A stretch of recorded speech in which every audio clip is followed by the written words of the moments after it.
Alhamdulillah. Any questions?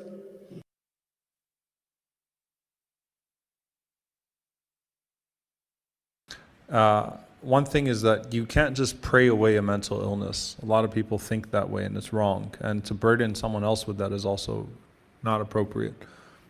You don't just pray it away. You don't just make dua and it goes away. You have to treat it. And treating it is a form of ibadah. It's a form of worship. A lot of people feel ashamed to get help when they have a mental illness because they feel like it's a weakness in their own iman, a weakness in their own faith, like Sheikh Yasser said.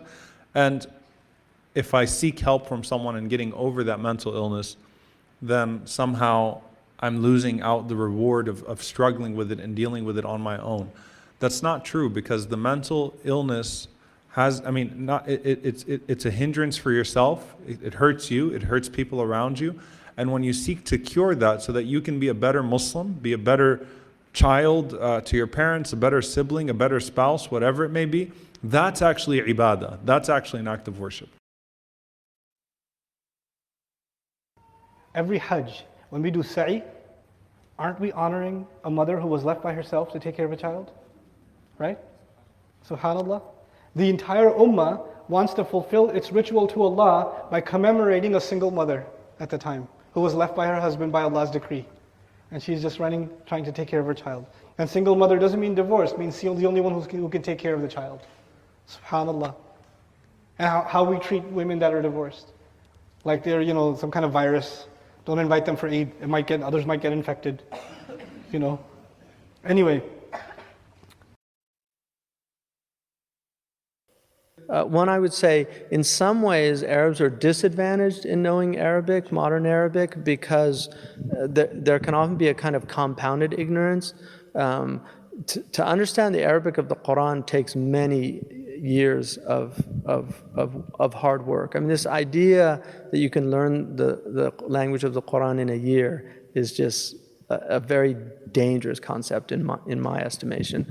And when they asked Omar what ab was, in Surah Al-Abasa, ab is a word, and he said, أي أرض تقرني وأي سماء تظلني إذا تكلمت في كتاب الله برأيي.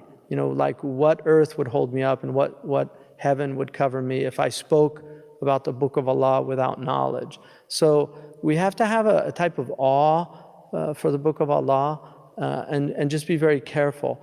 What the Ajam has direct access to is the ibadah of tilawa. And whether you can understand the Quran or not, tilawa has a profound effect on your heart. And this is just a fact. So if you do, and there's something very pleasurable about the Quran, about tilawa.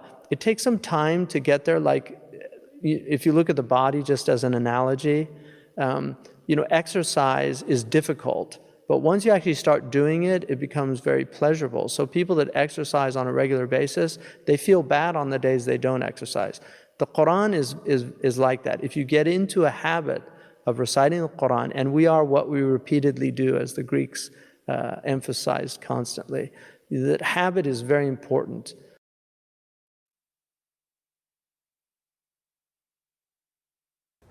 Okay,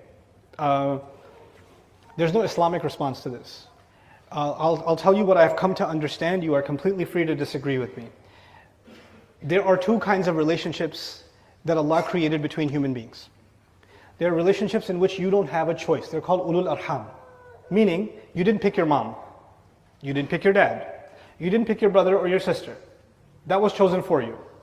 Sometimes you look at your brother and your sister and you say, how are you my brother? That happens. Because if this was a choice, you would be on the other side of the planet from this person. But they're connected to you by blood. Allah decided that. How is Abu Lahab the uncle of the Prophet ﷺ? Only Allah knows. Blood connected them. Nothing else connects them, but blood connected them. You understand? Those are relationships in which you have no choice. Marriage is a relationship of what? of choice. Two people come to a mutual agreement to live a dignified life and start a family together. And let me tell you the overarching principle. Every agreement that a human being enters into by choice, a human being has the right to leave by choice. But it has to be a sound decision. What am I looking forward to in Jannah? I can tell you something, I'm just looking forward to Jannah. Then I'll decide once I'm there what I want.